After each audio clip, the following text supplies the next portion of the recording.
Hey, this is Silicon Sports Spectator. Thanks for tuning in. In this episode, we'll talk about all the moves that are happening for some of our favorite local teams, the Giants, the Valkyries, really turning things around. Here on Silicon Sports Spectator, I'm Joe. Cue that music.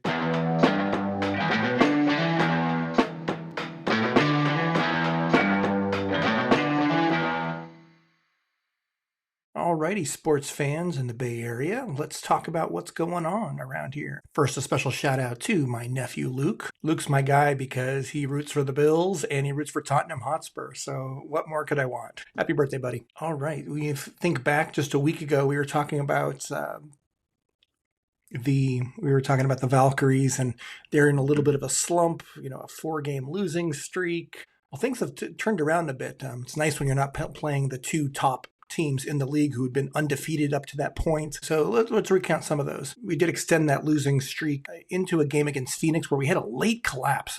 Awful game. We controlled 90% of that game, and in the final 5 minutes, we went cold and started making the dumbest plays ever. I think blew almost a 10-point lead and being almost a 10-point loss. So huge swing just in the last 5 minutes. It was dreadful to watch that, but they certainly bounced back well. The big bounce back game was against the Las Vegas Aces, powerhouse team in their own right, and just a couple of years removed from a couple of championships. This was also Coach Nakase's former team, where she used to be an assistant coach on Becky Hammond's staff there. So it was great to see her face off against her old coach. This also was a Commissioner Cup game, so it was nationally televised, the first time the Valkyries were on a nationally televised game. And what an impressive performance all around for the team. We had 3 double-doubles on the team. Incredible. Veronica Burton had her first career double-double in that game. Career highs for multiple players. It's great to see. I ended up winning that game by almost 30 points in a game that we just controlled from start to finish. Big uplift to that team, to our team in the Commissioner Cup. Doing pretty well in it now.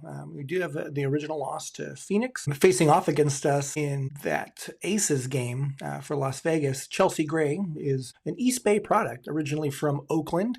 Did her high school at St. Mary's in Stockton, and so in some ways was a little bit of a homecoming for her. More recently this week, we took on the LA Sparks again in another Commissioner Cup game. This was an overtime win for us, led by 21 points from Janelle Salon.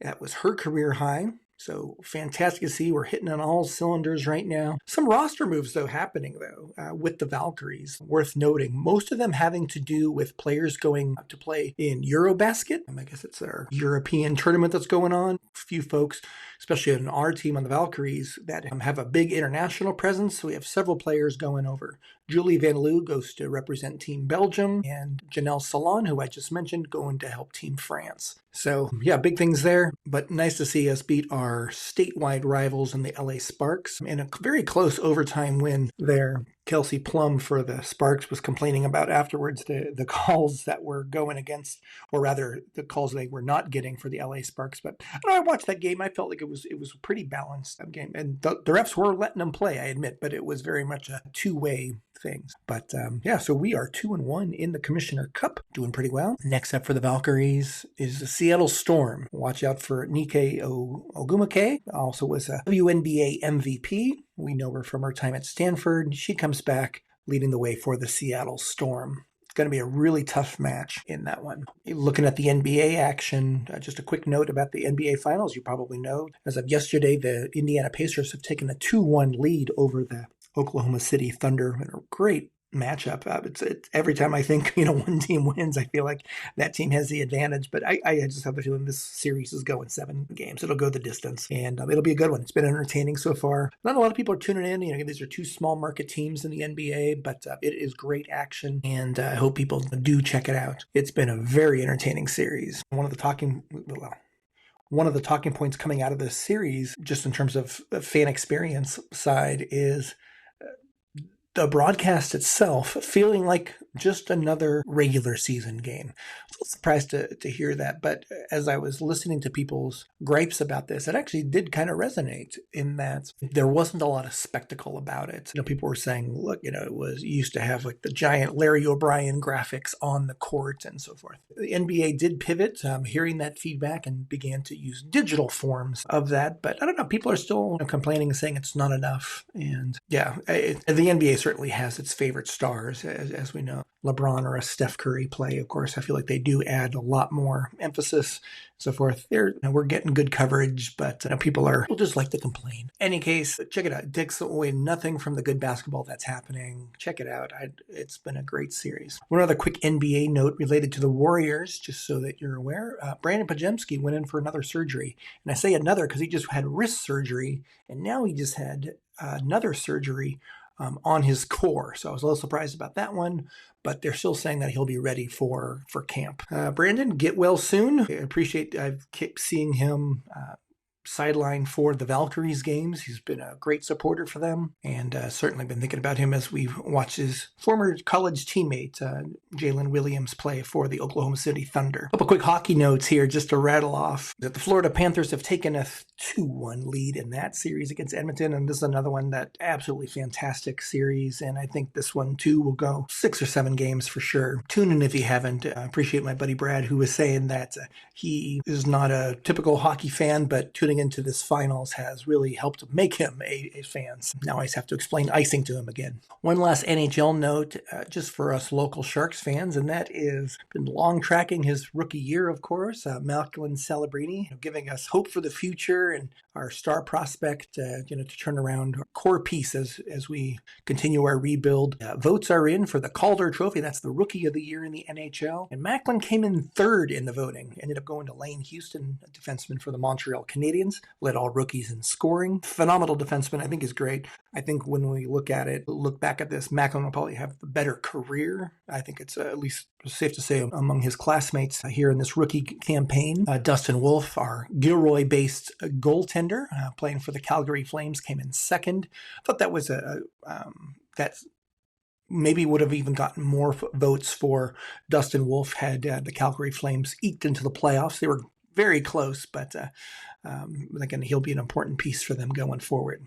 Always liked the fact that he came from Gilroy, that hockey hotbed. But Macklin, I wouldn't even not worry about this. If anything, maybe it gives him a small chip on the shoulder. I don't think he worried so much about this one, but if it gives him that extra edge to, all right, I'm going to show these guys what they missed out. We know what he's capable of, and very excited for what our future holds there. Macklin, you got my vote. Hey, a couple quick soccer notes here. Jumping over first with Bay FC, had a 1-0 win over the Portland Thorns, featuring the first ever career goal by Alyssa Mullinson. Congratulations to her. Caprice Didasco was named Player of the Week, or at least nominated as such. She's a defenseman for the Bay FC. And Jordan Silkowitz, one of her many saves of the game, was nominated as one of the league-wide saves of the week in the NWSL. Good things happening there with Bay FC. Next up for them is Orlando Pride. So the Orlando Pride are the reigning champions. A couple players to watch on the Orlando Pride are Barbara Banda, and one of the all-time greats in women's sports from Brazil is Marta. BFC's game against Orlando Pride takes place on Friday nights at PayPal Park. MLS has been off in part for an international break, and in fact, we are getting ready for the CONCACAF Gold Cup, which begins with action this weekend, including the U.S. men's national team facing off against Trinidad and Tobago. Now, the U.S. men's national team, they have been in a major slump. They're on a 4-game losing streak, and it has not been pretty for them. Now, they have not playing their elite starters on, and that's essentially using a backup squad for some of those games, but it has not been close, and I don't think it would have mattered so much in those. So big trials for the U.S. This is a good, especially we need to be getting close with just the World Cup, a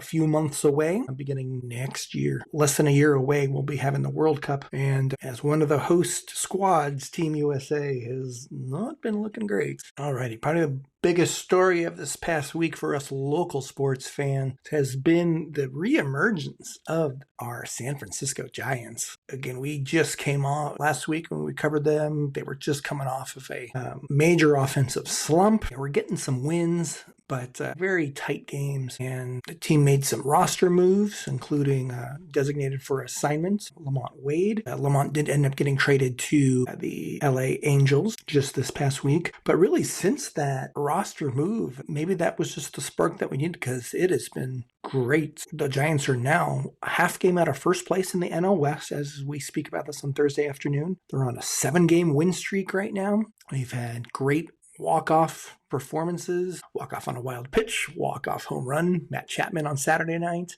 Yaz on Sunday, 3 RBI. I had a break. Now we're playing the league worst Colorado. And now we've had some closer than expected wins, but we've gotten the wins. We had a late win over Colorado, including 4 runs in the 9th inning. And then just last night, Wednesday, a comeback win against those same Colorado Rockies. So things are looking good. We finish off, look for the sweep today against the Rockies. But also noteworthy, though, too, as well as they're playing right now, do have a couple of injuries to report. Matt Chapman and Patrick Bailey, both on the injured reserves list. So hopefully their recoveries go smooth and quickly. But how great is it that the Giants have been able to really turn this around? They've proven that they could win these close, tight games, and showing up. While we don't have a lot of consistent offense, it's been timely hitting in the late innings, and our bullpen has showed up really well. A couple other quick notes just to rattle off on a variety of topics. I'll go rapid fire here. Cool story that the 49ers had the Navy SEALs show up and do a training, with the teams. The players all responded really well to this. Kyle Shanahan has hosted the Navy SEALs for this offseason in the past before, and always well received by the players. A couple guys, it was their first time going through it, so loved hearing that and hearing about that experience. And thank you, Coach Shanahan, for supporting our military in this way. I think I mentioned last week that our San Francisco Unicorns, yes, the Major League Cricket team here, they're going to be teeing off. Is that what you do in cricket? Will be coming to bat at the Oakland Coliseum this week, beginning today, the 12th. So check them out. I think they'll also be televised as well. So if you don't make it out to the Coliseum, do check them out on TV. Learn a little bit about cricket. It's a fun sport to watch. Now, this is not a Bay Area story at all, but I did want to just quickly give a mention because I spent this past weekend checking out the French Open, both of the finals, the women and the men, and 2 incredible matches. Coco Gauff winning for the women's side and Carlos Alcaraz winning in a great match. And over number 1, Yannick Sinner in the finals. Came back from down 2 sets, end up winning that in 5. And, let me tell you, that was incredible. Now, the downside was it was almost a 6-hour match for Carlos Alcaraz to win that match. As I was watching that, I did not sit there for 6 hours watching it, but I watched for maybe the first 2, took a long break, came back thinking that it was going to be done, but lo and behold, there was still over an hour left by the time I came back after a long 2-hour break. In any case, just, from a fan perspective, it was really cool to check out. Last but not least, I mentioned last week that Ricky's Women's Sports Bar opening up in the Castro District in San Francisco was going to be opening. Well, they just had their opening just yesterday, June 11th. Congratulations to them. Look forward to checking them out. Watch a Bay FC or a Valkyries game there or any women's sports. So check out Ricky's in the Castro. All right, that's today's episode. I appreciate you tuning in this week, and always like, subscribe, ring the bells. I'm always appreciative for those efforts and for you tuning in. I'm Joe for Silicon Sports Spectator. We'll see you next time.